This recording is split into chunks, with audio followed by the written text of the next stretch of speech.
Merhaba arkadaşlar, hepiniz hoş geldiniz. AutoCAD Civil 3D'ye yapmış olduğum Civil 3D Araçlar Merkezi'nin tanıtmaya devam ediyoruz. Bir önceki videolarda koordinat sistemi ve Google Earth'e veri nasıl aktarılır bunları göstermiştik. Bu videoda kilometre bulucu aracı nasıl çalışıyor bunu göstereceğiz. Kilometre bulucu aracını tıkladık. Buradan isterseniz burada kilometre bulucuyu menüden de seçebilirsiniz. Kilometre bulucuyu açtık.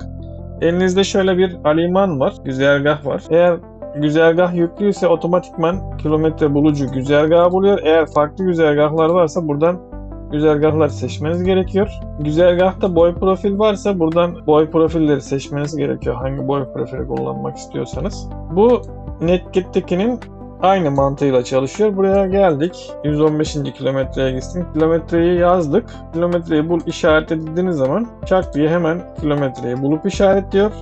İsterseniz bunu kilometre ve x, y, z değerlerini şu şekilde tıkladığınız zaman otomatikman üstüne kilometresini, eksen sıfırı ve x, y, z değerlerini otomatikman yazıyor. Şöyle 114'lük bul işaretledik.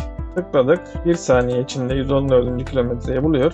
Eksen kotunun değerini ve eksen değerini otomatikman yazdırıyor.